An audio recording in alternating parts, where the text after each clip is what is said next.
Hi, girls. This is for my sewing class. Um, I just wanted to uh, make a little video.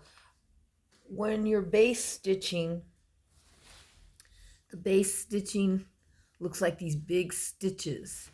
Now, this is a piece of material that I'm getting ready to put some fringe on. And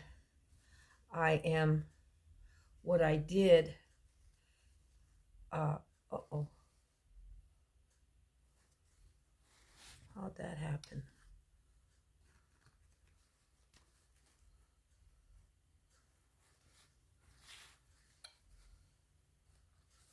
Okay, my needle.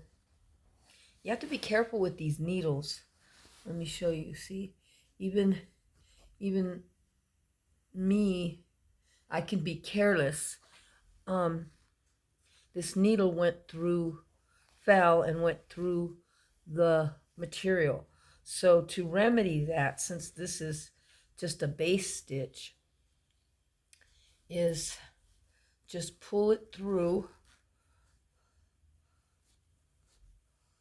pull. It's, let's see, let me try to find it.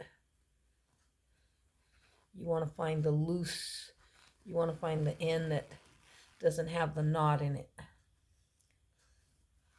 Just keep pulling and see how I just pulled it, because it's not doubled.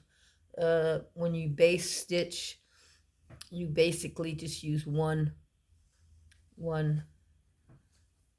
uh, single thread. But what I did was I ironed this down first before I basted it. I ironed it down. I steamed it with the iron. I steamed it down. And that's what you want to do when you're working on a big piece like this. This is basic sewing, just basic sewing, one of your basic stitches, and that is to base stitch, B-A-S-E, base stitch. Now let's see if I can needle this back. Let's see. Let's get the scissors and you want to make sure you have a smooth edge. And let's just needle that back in there. And it's doubled, but it's only doubled to a point. So now that I've ironed it down, I can base stitch. And it's just in and out, weaving in and out. Just weaving in and out. And the stitch looks like that. Big stitches. That's a base stitch. Now, of course, you can do it with pins, but that'll be a lot of pins, and we don't want to use that many pins. And the reason that I'm base stitching is, I'll show you.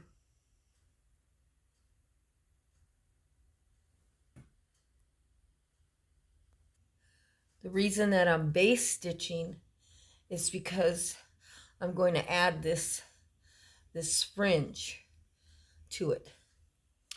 I'm going to add this fringe to the edge. Now, when you order fringe, it will come like this. So you can see, it will come like this. That white, this is the bottom of your fringe here. That white thread is what keeps the fringe together. You just have to loosen that white thread, and then your fringe is free. This is your fringe.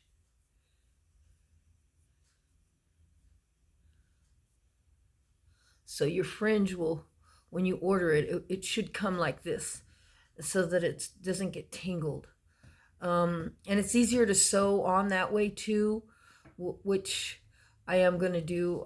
It's easier to sew it on that way as well. So I'll show you the finished product, but I just wanted to show you a few things. This is how the fringe comes when you order it on a spool. And then you just take the white thread off, and then your fringe will be free.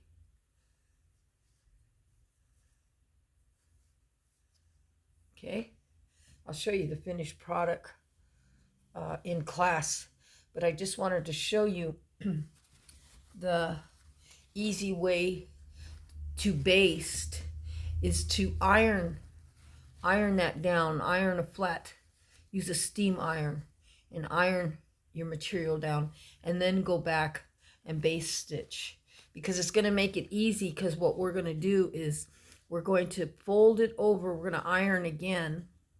We're going to fold it over. We may not even need to iron, and we're going to do a hem stitch, so that we can add our fringe and our ribbon there. That will also have a ribbon on it, and I'll show you the finished product when we're done. But right now we're just trying to get this frayed.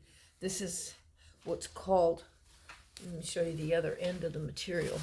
This is what's called frayed. See how those threads are coming off? That's frayed. And if you don't sew that up, your material will just come apart. So this is what you call a frayed edge. See all these threads hanging up? So we want to fold that over like this, iron it, and then do a base stitch so we can continue with the project. Hope you liked this video. I hope it was informative. Hope to see you in another class this Saturday. Thank you, and God bless.